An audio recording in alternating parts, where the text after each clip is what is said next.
And welcome to my show खबरदार negativity से। और आप जुड़ चुके हैं मुझसे यानी साधना सिंह से। खबरदार रहिए नेगेटिविटी से भी और खबरदार रहिए फेक न्यूज़ से भी। कैसे हैं आप? जैसा कि मैं हर दिन कहती हूँ, अपना ख्याल रखें और सावधानी ज़रूर रखें, क्योंकि सावधानी हटी दुर्घटना घटी। So take care of yourself. और IPL चल रहा है, बहुत मज़ा आ रहा है। होपफुली मेरी टीम बहुत अच्छा खेले, पर मैं टाइम टू टाइम आपको अपडेट देती रहूँगी।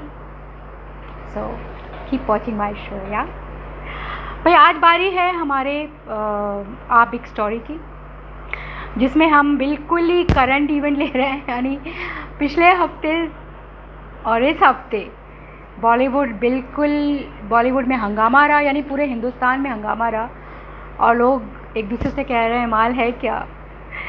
सो आज हम बात करेंगे उड़ता बॉलीवुड, यानी बॉलीवुड वर्सेस ड्रग्स, और इसकी टैगलाइन है माल है क्या। बहुत सारे बॉलीवुड स्टार्स NCP के घेरे में आए हैं, यानी नार्कोटिक्स कंट्रोल ब्यूरो के घेरे में आ गए हैं। कंगना जी ने एज़ यूजुअल शुरू किया और उन्होंने कहा कि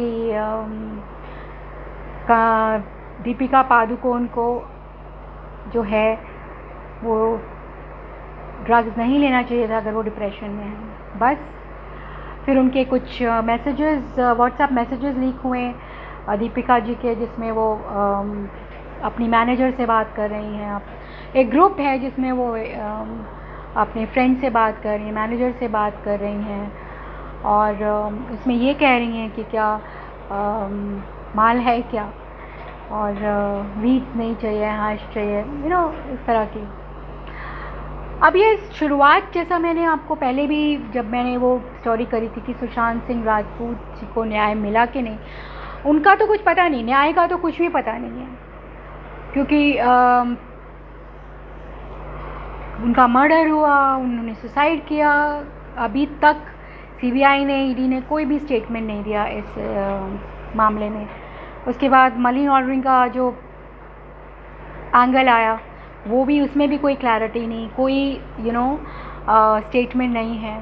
और अब ये ड्रग एंगल, NCB में आपको बता दूं कि बहुत बड़ी बड़ी चीज़ें करती है, यानी इंटरनेशनल ड्रग ट्रैफिकिंग के लिए वो रिस्पॉन्सिबल है, स्टेट्स में रिस्पॉन्सिबल है। बट इधर बॉलीवुड को इंडिविजुअल या फिर कोई ऑर्गेनाइजेशन में ड्रग्स का एंगल, वो भी उसका कोई प्रूफ नहीं है। व्हाट्सएप मैसेजेस के आधार पर वो पूछताछ कर रही है।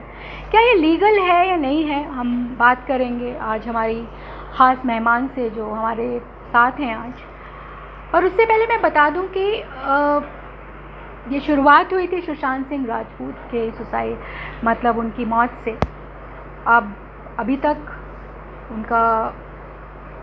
अभी तक कुछ भी क्लैरिटी नहीं है कि किस वजह से हुआ, अगर सुसाइड किया तो क्यों किया, अगर मर्डर हुआ तो कैसे हुआ। मतलब जो ऑर्गेनाइजेशंस हैं जैसे ED है, CBI है, इन्होंने कुछ भी खुले तौर पे कुछ भी प्रूफ नहीं कर पाई वो। और अब ड्रग एंगल में वो डिफरेंट फिल्म स्टार्स को, जिसमें बहुत सारी फिल्म स्टार्स घेरे में आ गई हैं। दीपिका पादुकोण के व्हाट्सएप मैसेजेस मिले हैं, रकुल प्रीत सिंह हैं, सारा अली खान हैं, श्रद्धा कपूर हैं, आई बिलीव रिया चक्रवर्ती ने इनके नाम लिए हैं, जबकि वो डिनाई कर रही हैं, वो कह रही हैं मैंने किसी का भी नाम नहीं लिया है। और इसके अलावा क्वान जैसे ऑर्गेनाइजेशन, जो टैलेंट हंट ऑर्गेनाइजेशन है और बहुत सारे सेलिब्रिटीज़ के अकाउंट हैंडल करती है, उसके ओनर, उसके मैनेजर, सबको, मतलब सबसे पूछताछ हो रही है। ध्रुव, जैसा मैंने कल नाम बताया आपको, he was called for interrogation. और अभी दीपिका जी जो है वो गोवा में थी, शूटिंग कर रही हैं। She just came back yesterday and she requested कि मेरा फ्राइडे की जगह सैटरडे, यानी 25 तारीख की जगह 26 तारीख को उनसे पूछताछ किया जाए, and she is ready to cooperate. So आगे क्या होता है पता नहीं, पर हमारे जहन में कुछ सवाल डेफिनेटली आते हैं कि क्या ये जो फिल्म स्टार्स हैं, जो हीरोइंस हैं, जो जो NCB के घेरे में आ रहे हैं, क्या ये जस्टिफाइड है लीगली? क्या ये जस्टिफाइड है? रिया चक्रवर्ती, जिनके पास कोई ड्रग्स नहीं मिला और जिन्होंने कभी एडमिट नहीं करा कि मैं ड्रग्स लेती हूँ, और सिर्फ व्हाट्सएप मैसेजेस के बेसिस पे वो अपने भाई से बात कर रही थी ड्रग्स प्रोक्योर करने के लिए कि वो सुशांत सिंह राजपूत जी के लिए ड्रग्स चाहिए। उसके बेसिस पे उनको अरेस्ट किया और उनको जुडिशियल कस्टडी में भेज दिया गया, उनको बेल भी नहीं दे रहे हैं। तो क्या ये सही है? पूरा हिंदुस्तान यही जानना चाहता है। दूसरी बात कि दूसरे उस पर देखिए तो आप कंगना रनावत जी जो रोज़ डिफरेंट स्टेटमेंट्स दे रही हैं, उनका ये कहना है कि सेलिब्रिटीज़ से लोग सेलिब्रिटीज़ जितने हैं वो अपने मैनेजर से ये हमेशा पूछते हैं कि माल है क्या। तो माल है क्या, जैसे मैंने आपको कल भी बताया कि has become the tagline of India. सब लोग यही मतलब मजाक में बोल रहे हैं माल है क्या, माल है क्या।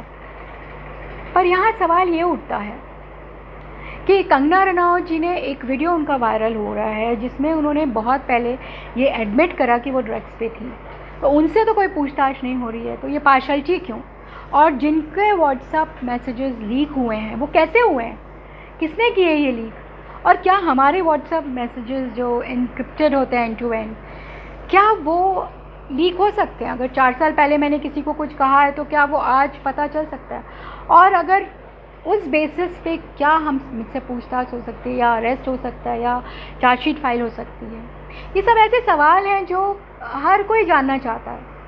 अब I am not a legal expert, तो मैं इस पर कुछ कमेंट नहीं कर सकती। मैं तो आपको सिर्फ फैक्ट्स बता सकती हूँ कि क्या चल रहा है, and this is what is happening. Deepika ji इसके घेरे में आ गई हैं, बहुत सारे फिल्म स्टार्स बॉलीवुड से और इवन साउथ के बहुत सारी जो हीरोइंस हैं, टेलीविज़न स्टार्स इसके घेरे में आए हैं, उनसे सबसे पूछताछ हो रही है। और ऑफ कोर्स सबको पता है कि बॉलीवुड में ड्रग्स था। इनफैक्ट मैं तो कहूँगी पूरे हिंदुस्तान में ही ड्रग्स है। आप गांव में जाइए, वहाँ तो आम बात है, लोग गांजा फूकते रहते हैं, दे कीप ईटिंग चरस गांजा, ये सब बहुत गांव में तो बहुत कॉमन चीज़ है और दे कीप हैविंग दैट।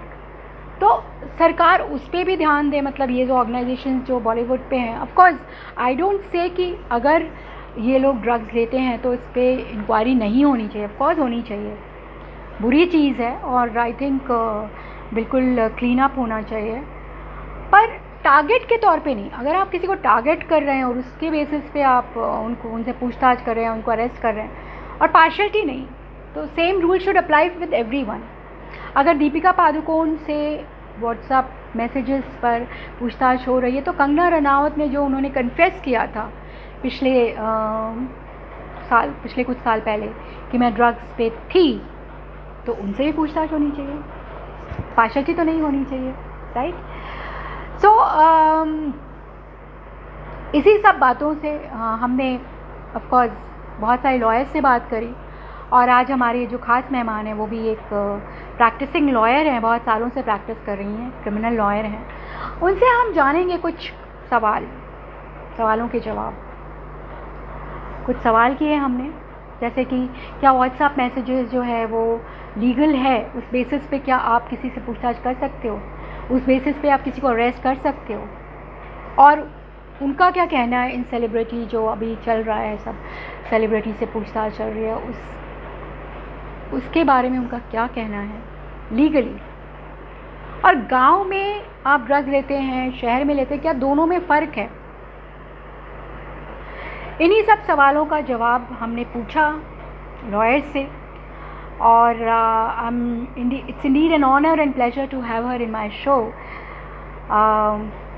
बहुत ही पुरानी और बहुत ही काबिल लॉयर हैं हमारे साथ, मिसेस शशि प्रभा सिंह, जो हमें बताएंगी लीगल पॉइंट ऑफ व्यू। तो थैंक यू शशि जी मेरे शो से जुड़ने के लिए, आपका बहुत बहुत शुक्रिया। बहुत शॉर्ट नोटिस पे आपने हमारे सवालों का जवाब दिया, पर आई एम श्योर हिंदुस्तान का हर शख्स आपके जवाबों का तवज्जो देगा और सुनेगा, उन्हें देखेगा। So ladies and gentleman, let's welcome Shashi ji, who is a criminal lawyer, as I said, and she's practicing law at District Court Reema, and it's indeed an honor and pleasure to welcome her. So welcome Shashi ji, thank you शुक्रिया आपका बहुत बहुत, आप हमसे जुड़ी और हमें हमारे सवालों का जवाब दिया। Thank you so much. And इसके साथ मुझे दीजिए इजाज़त, क्योंकि मैं कल फिर लेके आऊँगी आपके लिए हेल्थ इज़ वेल्थ सेक्शन, जिसमें मैंने आपको कहा था, मैंने पिछले एपिसोड्स के 5 बेस्ट एपिसोड्स हेल्थ के वो आपके लिए लेके आऊँगी, अपलोड करूँगी। So tomorrow will be another old top among the top 5 episodes जो हम अपलोड करेंगे हेल्थ इज़ वेल्थ सेक्शन में। तो ज़रूर देखिएगा at 9 o'clock tomorrow. So thank you so much for giving so much of love. Love you. Take care of yourself. Stay home. Stay safe and stay fit. Bye bye. Ciao.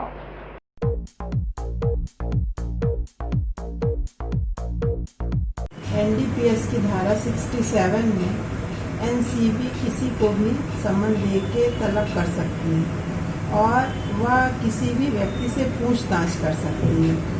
जब तक वह संतुष्ट नहीं हो जाएगी उस व्यक्ति से लगातार पूछताछ करेगी और उसको प्रकरण के बारे में सब तरह की जानकारियाँ, चाहे वो व्हाट्सएप की हो चाहे जनरल जानकारी हो, वह उससे ले सकती है।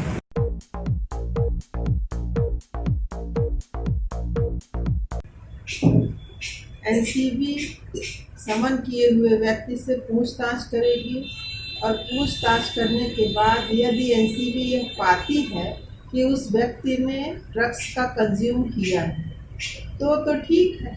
यदि उसने कंज्यूम किया है या किसी से खरीदा है या ऐसी कोई बात की है, तभी NCB उसको गिरफ्तार करेगी या उससे फिर पूछताछ करेगी। जब तक NCB इस तथ्यों को प्रमाणित नहीं कर देती कि उसके पास से ड्रग कंज्यूम हुआ है, तभी NCB उसकी गिरफ्तारी कर सकती है, अन्यथा उसकी गिरफ्तारी नहीं कर सकती है, क्योंकि ये साबित करने का भार NCB का। ये प्रमाणित कर दे कि आवेदक के पास से ड्रग्स मिला है, तभी उसको गिरफ्तार कर सकती है, अन्यथा वह जांच का विषय रहेगा। जब तक जांच पूर्ण नहीं होती है उसकी गिरफ्तारी नहीं हो सकती।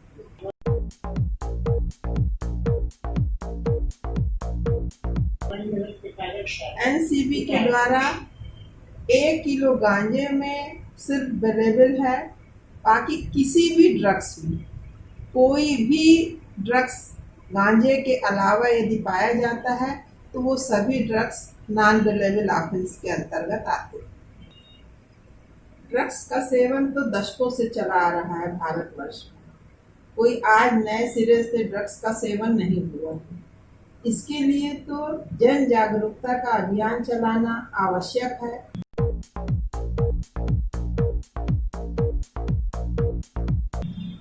ड्रग्स के सेवन के लिए रोकना तो अत्यंत कठिन कार्य है, लेकिन इसके लिए जन जागरूकता का अभियान या सोशल मोबिलाइजेशन के जरिए इसे रोका जा सकता है।